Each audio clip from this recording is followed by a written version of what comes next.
Good morning, everyone. I hope you guys are all having a blessed week.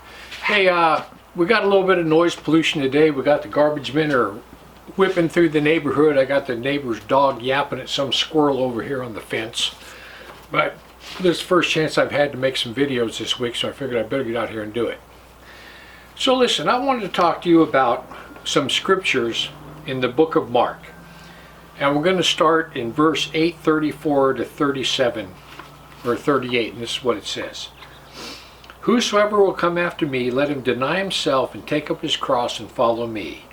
For whosoever will save his life shall lose it, but whosoever shall lose his life for my sake and the gospel's, the same shall save it. And then verse 36 and 37, this is the biggest question of all time.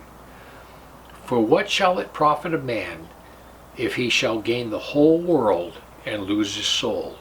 Or what shall a man give in exchange for his soul?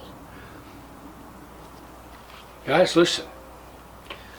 That question is called the big exchange. That's what it is. It's the exchange. What are you willing to exchange your soul for? What is there in this world, in the flesh, that is so important that you want to have it right now for maybe 50, 60 years at best, and then spend eternity in a lake of fire? You know, that's completely nuts.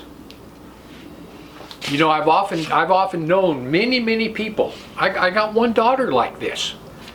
If you walked up to them and said, listen, I will give you $1,000 right now. Here's the money. I'll give you $1,000 right now. Or if you wait for 2 years, 2 years from today, I'll give you $25,000. How many people do you know that wouldn't wait for the 25 grand, they'd take the $1,000 today? I know several. That's what it's like to want everything now and then spend eternity in a lake of fire, instead of denying yourself now and getting it all then.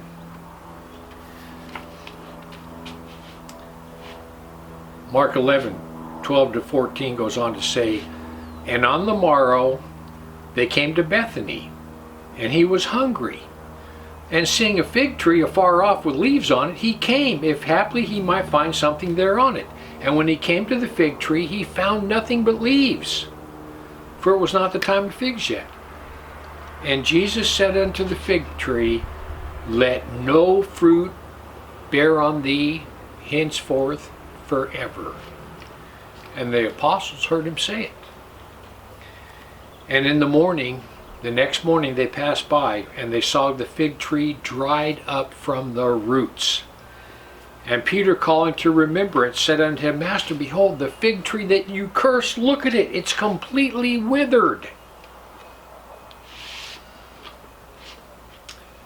You know what? Your life is just like that fig tree.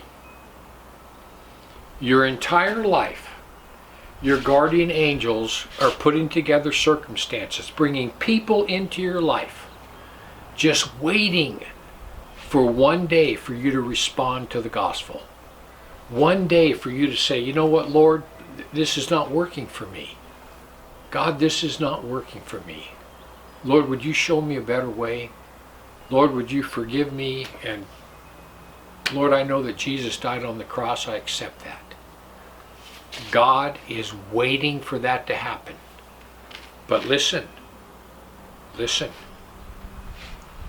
One day, just like Jesus walking up to that fig tree and finding nothing on it, one day will be the last time that God comes by to look at you to see if there's any fruit whatsoever, any change at all.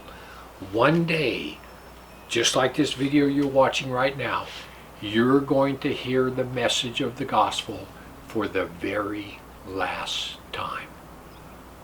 So Jesus had cursed the fig tree, and the disciples called his attention to it.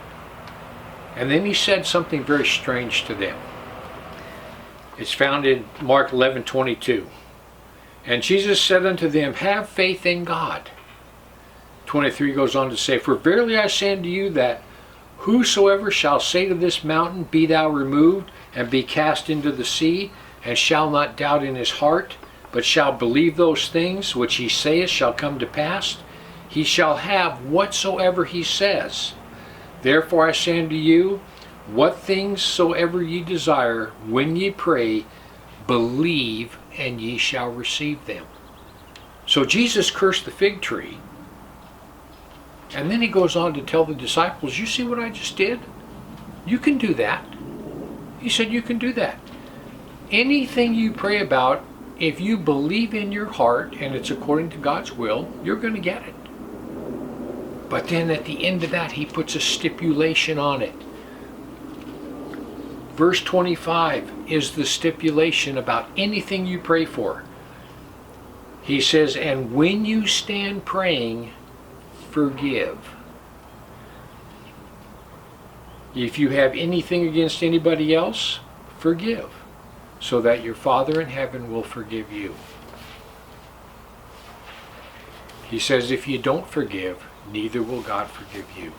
So this is what he's saying there. He's saying that anything you pray for, anything, you have to be clean with everybody else.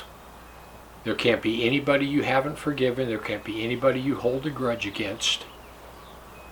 Your prayer life and the things you get from God is directly connected to how you forgive others.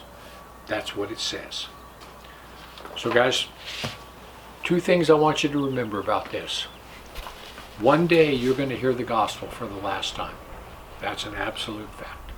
And what are you going to give in exchange for your soul?